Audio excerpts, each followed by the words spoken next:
بادشاہ کے محل میں صفائی کرتے جب ایک بھنگی کی نظر ملکہ پر پڑی تو وہ پہلی نظر میں اس پہ فدا ہو گیا، لیکن اپنی حیثیت اور ملکہ کی حیثیت میں فرق تھا تو سر جھکائے وہاں سے چلا گیا، پر دل تھا جو ایک ملاقات کی حسرت میں تڑپتا رہا۔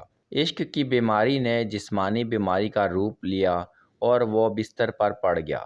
بھنگی کی بیوی بھی اس ساری حالت سے واقف تھی۔ بھنگی کی خراب حالت کی بنا پر اس کی بیوی اس کی جگہ کام پہ لگ گئی۔ کئی دن تک جب بھنگی ملکہ کو وہاں نظر نہ آیا تو اس نے اس کی بیوی سے دریافت کیا۔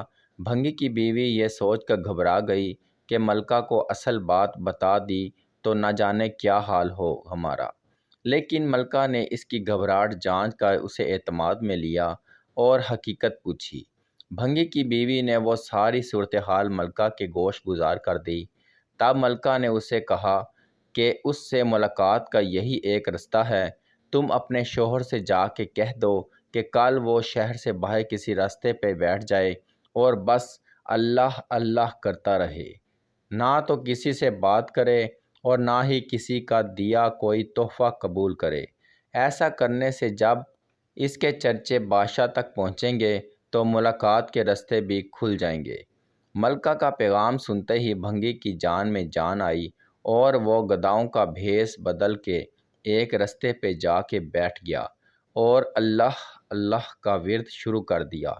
آنے جانے والے اس متاثر ہوئے اور نذرانے ساتھ لاتے، لیکن وہ نہ سر اٹھا کے کسی کو دیکھتا نہ ہی کسی چیز کو ہاتھ لگاتا۔ کرتے کرتے خبر بادشاہ تک پہنچی اور اس نے وزیر کو بھیجا کہ دریافت کرو کہ کون ہے وہ اور اس کی سچائی کس حد تک ہے۔ وزیر نے واپس جا کر بادشاہ سے اس کی بہت تعریف کی۔ بادشاہ فیض پانے کی غرض سے خود چل کے اس کے پاس گیا۔ جب ہر طرف اس کے چرچے ہونے لگے تو ملکہ نے بادشاہ سے اس نیک انسان کی زیارت کی خواہش ظاہر کی۔ بادشاہ نے اجازت دی۔ اسی اثناء میں جب بھنگی کو اس بات کا احساس ہوا کہ اب تک وہ دل سے نہیں صرف ایک دنیاوی مقصد کے تحت ہی اللہ پاک کے نام کی تسبیح کر رہا تھا، وہ جھوٹا ہے لیکن پھر بھی اللہ کی رحمت اس پر اس قدر ہے کہ لوگ اس کے سامنے جھک رہے ہیں، کیا بادشاہ اور کیا عام آدمی، سب ہی اسے عزت دے رہے ہیں۔ یہ کرامات تو صرف زبان سے وہ پاک نام لینے کی ہیں، اگر سچے دل سے اس نام کی تسبیح کی جائے تو اور کتنی رحمتوں کا نزول اس پہ ہوگا۔ جب ملکہ اس کے پاس پہنچی تو اس نے سر اٹھا کے اس کی طرف نہ دیکھا اور وہ مطمئن ہو گئی کہ کوئی آج اس کی وجہ سے اللہ کے قریب ہو گیا۔ وہ روتی ہوئی واپس اپنے محل چلی گئی۔ بے شک اس پاک ذات کا ذکر اپنے آپ میں ایک رحمت ہے۔